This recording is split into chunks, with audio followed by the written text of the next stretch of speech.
우리가 혼란을 겪는 부분은 유행과 무행에 관한 부분일 것이다. 선사들은 하나같이 행해도 행한 바 없는 무위행을 말씀하고 있다. 그런데 마하리쉬는 유의적인 노력을 강조하고 있다. 수행과 무욕이라는 단서를 달긴 했지만, 즉 무욕으로서의 수행이란 무언가를 성취하기 위해 달려가는 것은 아닐 것이다. 건강한 몸을 지니기 위해 열심히 운동하는 것은 이치에 맞는 일이지만 감기에 걸린 사람이 열심히 노력해서 감기를 낫고자 한다는 것은 어째 이치에 맞는 일은 아닐 것 같다. 원상 회복의 상태로 돌아오는 데 있어 노력이란 불필요한 문제인 까닭이다. 이 상태에서 저 상태로 움직여가는 것은 분명 노력을 통해 이루어야 한다.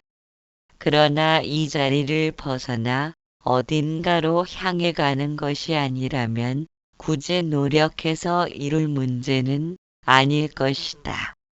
밥을 먹는 것도 마찬가지다. 밥을 짓기 위해 쌀을 씻고 불을 떼는 것은 노력해야 할 문제이나 밥을 먹을 때는 노력해서 밥을 먹는다고 생각하는 사람은 없다. 노력과 무노력의 차이를 잘 살펴야 하는데 노력이 뜻하는 바는 아상이고을 의미한다. 아상으로 인해 이 상태에서 저 상태로 옮겨가고자 하는 것이 노력에 해당될 것이다. 우리가 화단에 핀 꽃을 보면서 꽃들이 노력해서 꽃을 피웠다고는 생각하지 않는다. 그것은 봄, 여름, 가을, 겨울처럼 존재계가 순환되는 과정의 일부이기 때문이다. 그런데도 우리가 노력을 중시하는 것은 우리 역시도 존재계의 일부일 뿐인데도 너와 나라는 상대적인 삶에 길들여진 탓으로 나는 없는데 너는 갖고 있다는 생각에 물든 탓이리라. 마하리시는 이것을 상대적인 삶의 견지라고 말하고 있다. 그렇기 때문에 없는 것은 취해야 하고 취하기 위해서는 어떻게라는 방법을 찾아야 한다. 알고자 하는 의미 속에는 알면 그것을 취할 수 있으리란 생각이 내포되어 있다. 즉 모르기 때문 손에 쥐고 싶다는 것이다. 사실은 우리가 매사를 이렇게 생각하기 때문에 마음이 안정을 찾지 못하고 산만함에 요동치고 있다. 그래서 진화를 손에 쥐면 산만한 마음이 가라앉고 흔들림 없는 고요함 속에 평안한 일생을 지낼 수 있을 거라 여기고 있다. 마하리시는 말한다. 그처럼 모양과 형상에 기준 잡혀 너와 나라는 그릇된 관념으로 인해 이 분명한 진화를 나는 모른다는 생각이 나타난 것이라고 한다. 즉 진화를 내 손에 쥐고 이리저리 살펴보면서 대상화시키려는 생각 때문에 우리는 진화를 어떻게 아느냐 고 묻는다는 것이다. 그러나 내 손에 쥐고 내 눈으로 볼 수 있는 진화라면 분명 내가 아닐 것이다. 내가 아닌 그것을 어떻게 진화라고 부를 수 있겠는가? 그래서 그것을 알고자 하고 보려는 마음은 이미 산만함에 흔들리고 있는 것이다. 무엇보다 그 마음을 안정시켜야 진화를 알든 보든 할 것이 아닌가. 마음을 안정시키기 위해서는 즉 산만한 마음의 고요를 가져올 것이라 확신하는 진화에 대한 생각을 끊어내는 것이 필요할 것이다. 그래서 마하리쉬는 두 가지 방법을 제시한다. 첫째는 생각이 일어나는 근원을 거슬러 끈질기게 추적해야 한다는 것이다. 그것은 나는 누구인가를 떠올리면서 그러한 질문이 어디에서 비롯되고 어떻게 일어나게 되었는지를 스스로 알아내야 한다는 것이다.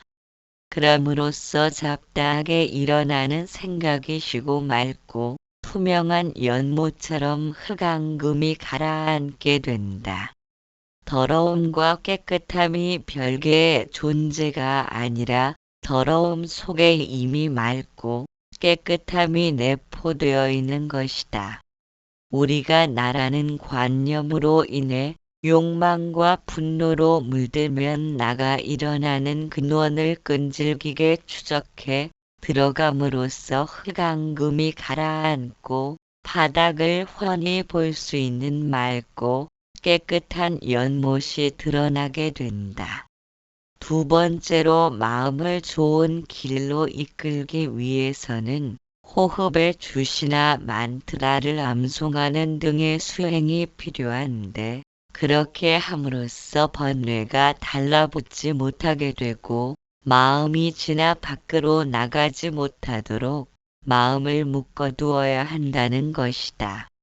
마치 함부로 날뛰는 성난 말을 기둥에 묶어두듯이 진화를 구하기 전에 자신의 마음부터 알아가는 것이 순서일 것이다. 그러나 마음을 위한 수행이란 무욕에 의해서 이루어져야 한다는 것이다. 어떤 결과에 마음 두지 않고 행해지는 노력이라야만 가능하다는 의미일 것이다. 방문자 마음을 진화 안에 고정시켜라 할 때에 그 진화가 무엇입니까? 마하리시 그대 자신을 모릅니까? 그대는 분명히 존재합니다. 아니면 그대의 존재성을 부인하겠습니까? 그대가 존재하지 않을 때만 이 진화가 누구지 하는 의문이 일어날 수 있습니다.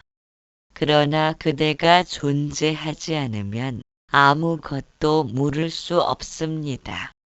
따라서 그 질문은 그대가 존재한다는 것을 말해줍니다. 그대가 누구인지 알아내십시오. 그것이 전부입니다. 방문자 저는 많은 책을 읽었습니다. 그러나 제 마음은 진화로 돌아가지 않습니다. 마하리쉬 진화는 책 속에 있는 것이 아니라 그대 안에 있기 때문입니다. 책을 읽으면 유식해집니다. 그것이 책을 읽는 목적이고 읽으면 그것이 성취됩니다. 방문자 아뜨마, 샤크샤트가라 친아지깍, 도노가 무엇입니까? 마하리시 그대는 아뜨마 진아이고 지금 여기이기도 합니다. 거기에 성취가 들어설 자리가 어디에 있습니까? 그런 질문은 그대가 자신을 비진화로 생각한다는 것을 보여줍니다. 아니면 그대는 두 개의 자기가 있어서 하나가 다른 하나를 깨닫는다고 생각하는 것입니다. 그것은 말도 안 되는 어불성설이지요. 그 질문의 근저에는 그대가 자신의 육체와 동일시함이 있습니다. 그런데 그 질문은 지금 여기에서 일어났습니다. 그대가 잠들어 있을 때에도 그런 질문이 일어났습니까? 그대가 잠들었을 때는 존재하지 않았습니까? 분명히 그대는 잠 속에서도 존재합니다. 깨어있음과 잠든 두 상태 간의 차이가 무엇이기에 깨어있을 때는 질문이 일어나는데 잠 속에서는 어째서 일어나지 않습니까? 지금 그대는 자신이 몸이라고 생각합니다. 그대는 주변의 사물을 둘러보면서 보는 자와 보는 대상의 이원화 상태와 같은 방식처럼 진화를 객관적인 대상으로 보고 싶어 합니다. 그것이 습습의 힘이라는 것입니다. 감각기관들은 지각의 도구에 불과합니다. 진화가 바로 보는 자입니다. 보는 자로서만 머물러 있으십시오. 달리 보아야 할 것이 무엇입니까? 깊은 잠이 들었을 때가 주객이 없는 일원적인 상태입니다. 따라서 그때는 그런 질문이 일어나지 않습니다. 그래서 진화의 즉각 깨달음은 보는 자와 보는 대상이 사라진 에고의 포기일 뿐입니다. 그것은 잠도 아니고 생시도 아닌 그 둘의 중간입니다. 생시 상태의 자각과 잠의 고요함이 동시에 존재합니다. 그것을 열반이라고 합니다. 또 그것을 깨어있는 잠, 잠자는 생시, 잠없는 생시 혹은 깨어있는 잠이라고도 합니다. 그것은 잠이나 생시 둘 중에 어느 한쪽과는 다릅니다. 그것이 생시 넘어 깨어있음 혹은 잠 넘어 깨어있음입니다. 우리는 몸과 마음을 지니고 있는 지금 현생이 갑자기 하늘에서 뚝 떨어진 것은 아닐 것이다. 오늘이 있다는 것은 어제도 있었다는 것이고 내일도 있을 거란 의미이다. 즉 현생의 삶이 있으니 과거생도 있었고 내생의 삶도 있을 것이다. 그렇다면 지금 우리가 현생에서 나라고 생각하듯이 과거생에서도 그렇게 생각하며 살았을 것이다. 그런데 과거생에서 육신이 멸하고 마음도 멸한 상태를 거쳐 현생에서 몸을 받게 되었다. 이러한 과정은 셀 수 없는 오랜 동안의 과거생을 거쳐 지금 현생에 이르렀고 그러한 과정은 역시 미래생으로 나타날 것이다. 따라서 우리는 몸과 마음이 소멸된 상태에서도 끊임없이 존재할 수 있었기에 현생에서의 몸과 마음을 통해 나라는 생각을 일으키게 된 것이다. 몸과 마음이 없이도 내가 존재할 수 있었다면 나란 존재는 육신의 의지함 없이도 존재할 수 있다는 의미가 된다. 마음이란 육신이 있어야 생겨나므로 육신이 없는 상태로 존재하는 나에겐 마음을 일으킨 감각기관이 없는 탓으로 마음도 일어나지 않았을 것이다. 그런 상태에서도 내가 존재한다면 나란 존재는 어디에도 의지함 없이 스스로 존재한다는 의미일 것이다. 어디에도 의지함 없이 존재한다는 것은 생겨나고 멸하는 바가 없다. 생겨나고 멸하면서 생멸 변화를 겪는 것은 이것과 저것이 합쳐 이루었을 때 하나가 변하면 무너지는 과정을 겪으므로 생멸 변화가 일어나는 것이다. 그러나 의지함 없이 존재한다는 것은 마치 허공처럼 순수한 하나로서 존재하기에 변할 일도 없고 변하지 않으니 생겨난 바도 없는 것이다. 그것은 시간과 공간의 제약을 받지 않는다. 그것이 우리의 존재이다. 그런데도 오직 현생의 몸과 마음을 나라고 믿고 있다는 것은 착각에 빠진 것이다. 우리는 과거 생에서도 현생처럼 지금의 이 몸을 애지중지하며 나라는 관념을 지니고 살았을 것이다. 그러나 현생에서는 그런 사실을 까마득히 기억해내지 못한다. 마찬가지로 지금 부여받은 이 육신과 마음을 끔찍이 아끼고 위하지만 다음 생에 가면 꿈속에서라도 떠올리지 못할 정도로 잊혀지고 말 것이다. 이런저런 이유로 하여 인간은 온전한 나를 찾고자 하는 노력은 끊임없이 이어질 것이다. 이 세상 어느 것보다 소중한 내가 아닌가, 만일 온전한 나를 찾고자 하는 노력이 높은 산을 올라가듯 끝없는 인내와 노력을 필요로 한다면 온전한 나를 성취하는 사람은 부지기수로 늘어날 것이다. 또한 죽음의 목전까지 갔다가 가까스로 살아 돌아온 사람들은 셀 수 없이 많다. 그렇다면 그들도 역시 깨달음을 성취할 수 있을 것이다. 그러나 그들은 삶을 보는 관점이 예전과는 판이하게 달라졌겠지만 깨달음을 이룬 성자라고는 부르지 못한다. 왜냐하면 여전히 나라고 생각하는 아상이 존재하는 까닭이다. 그렇기에 깨달음의 길에는 유의적인 노력이 필요하고 그리고는 무의적인 길이 존재한다. 아상을 통해서는 온전한 나를 성취하기란 불가능한 때문이다.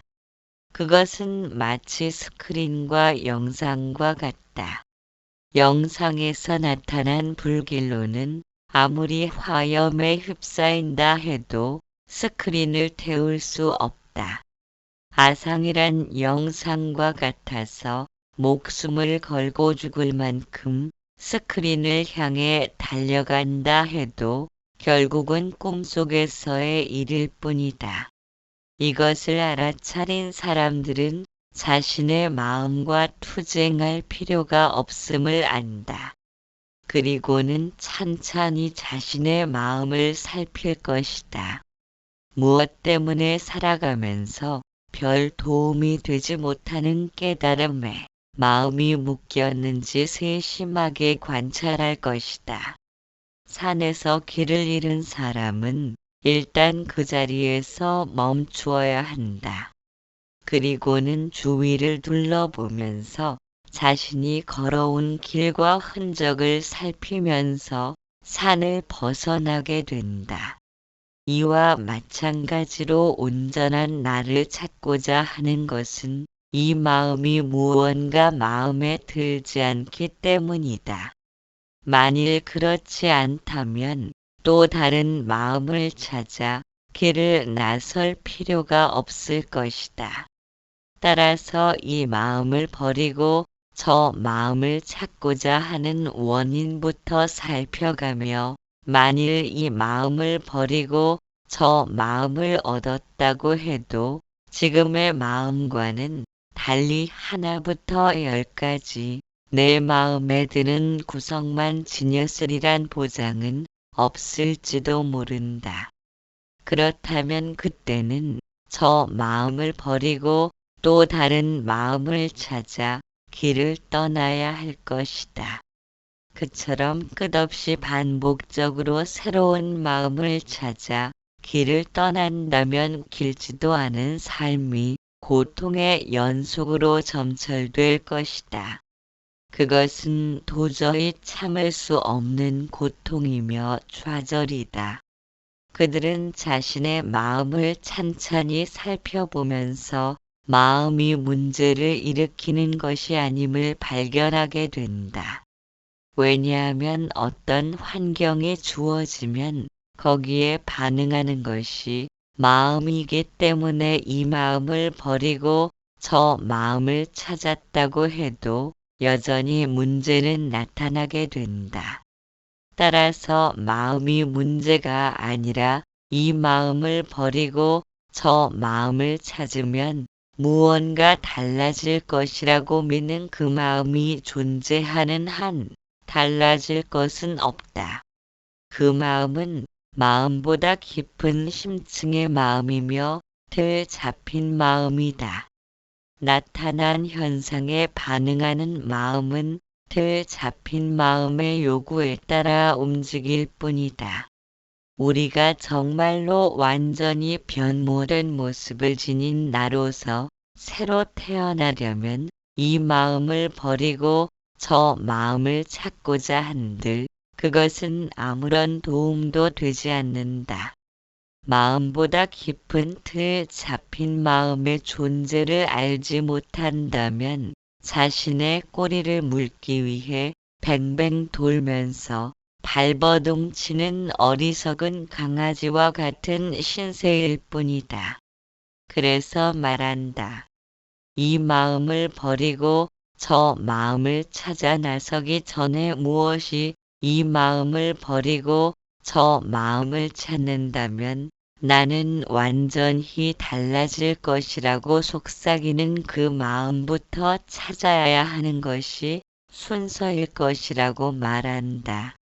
그것은 완전한 자각과 완전한 고요함이 결합된 상태입니다. 그것은 잠과 생시의 중간이며 또한 연속하는 두 생각 사이의 간격이기도 합니다. 그것은 거기서 생각들이 솟아나는 근원인데 우리는 잠에서 깨어나는 순간 그것을 얼핏 봅니다. 바꾸어 말하면 생각들은 잠의 고요함 속에 근원을 가지고 있습니다. 생각들이 잠의 고요함과 생시의 소란함 사이의 모든 차별을 만들어냅니다. 생각들의 뿌리로 나아가십시오. 그러면 잠의 고요함에 도달합니다. 그러나 왕성한 탐구로 생생하게 깨어있는 상태에서 즉 완전한 자각을 가지고 거기 도달해야 합니다. 그것이 또 앞에서 말한 생시잠입니다. 그것은 둔한 상태가 아니라 지복입니다. 그것은 일시적인 것이 아니라 영원한 것입니다. 거기에서 모든 생각들이 시작됩니다.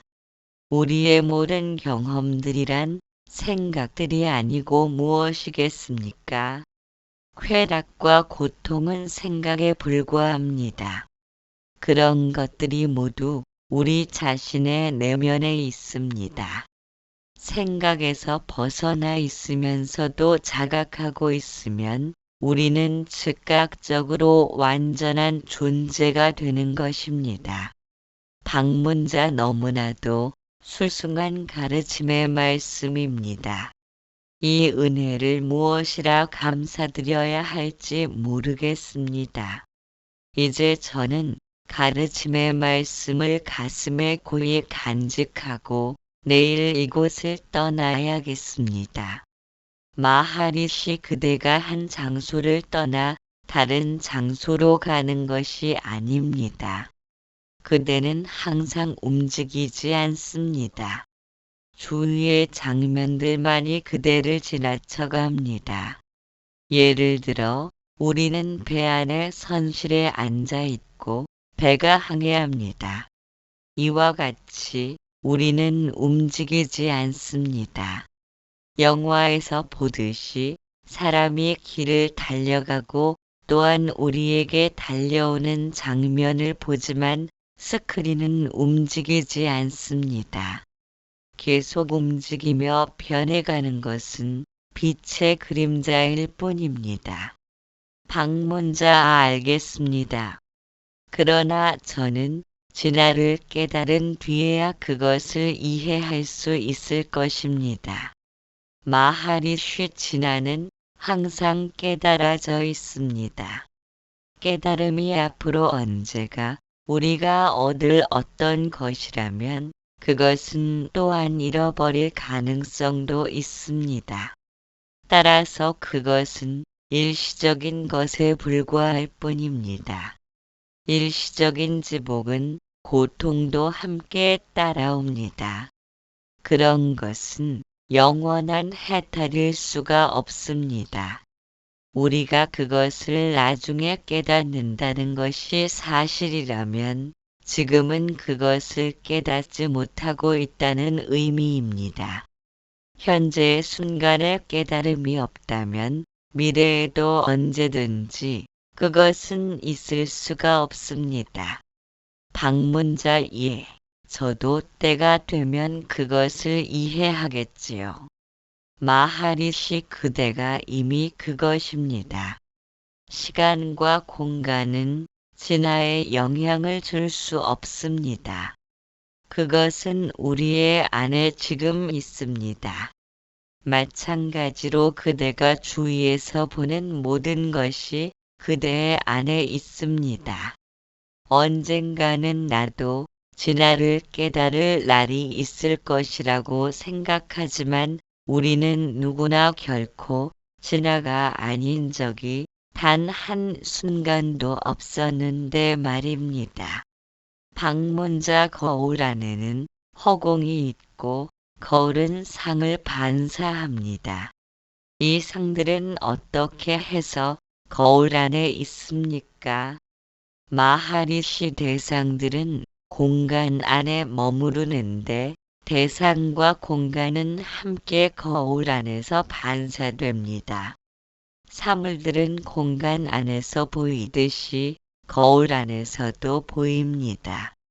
몇 개의 항아리에 물을 채워 저수지 앞에 두면 허공은 항아리 안에 든 물과 저수지의 물에서 똑같이 반사됩니다. 그와 마찬가지로 전 우주도 각 개인 안에서 반사되는 것입니다. 순수한 허공은 반사를 일으킬 수 없고 물의 허공만이 그렇게 할 수 있습니다. 투명한 유리는 대상들을 반사하지 못하고 그 뒷면에 불투명한 칠을 한 유리판만이 그 앞에 있는 대상들을 반사할 수 있습니다. 마찬가지로 순수한 알은 그 안에 대상들을 포함하지 않고 대상들을 반사하지도 않습니다. 단지 유리판 뒷면의 은칠의 반사면과 같은 마음이 있어야만 그것이 세계를 반사합니다. 세계는 삶의 속에서도 남아있지 않고 잠 속에서도 머물러 있지 않습니다. 밝은 빛 속이나 깜깜한 어둠 속에서는 환환이 있을 수가 없습니다. 희미한 빛 속이라야 밧줄이 뱀으로 보입니다. 마찬가지로 순수의식은 빛으로만 남아있는데 그것이 순수한 알입니다. 그러나 거기에서 일어나는 마음은 대상들이 별개로 있다고 착각합니다. 방문자 그러니까 마음이 곧 거울이군요. 마하리시 마음이라. 마음이 무엇입니까? 그것은 지성과 생각의 복합체입니다. 따라서 그것이 거울, 빛, 어둠, 반사와 같은 모든 것을 만들어냅니다. 방문자 그러나 저는 그것을 보지 못합니다. 마하리쉬 의식과 허공은 순수한 알미일 뿐입니다. 그것이 마음의 근원입니다. 마음은 일어나는 그 순간에는 빛일 뿐이고 나중에 나는 이것이다 하는 생각이 일어납니다. 이 나라는 생각이 개아와 세계를 만들어냅니다. 처음 일어나는 빛은 순수한 마음 허공이라고 합니다. 그것으로부터 생긴 형태들이 대상으로 나타납니다. 그것이 이 모든 대상을 자체 안에 가지고 있기 때문에 그것을 마음 허공이라고 하는 것입니다. 허공이 대상들을 포용하듯이 순수한 마음도 생각들을 포용하고 있고 그래서 마음 허공이라고 합니다. 또 허공이 전 우주의 삼라만상인 모든 대상들을 포용하고 있으면서도 그 자체는 순수한 허공이듯이 마음 허공도 그 자체는 순수한 의식이며 허공을 의식의 뿌리라고 합니다. 허공은 의식 그 자체의 근원입니다. 그 안에는 어떤 사물도 들어있지 않습니다. 그것은 순수한 알므로서 머물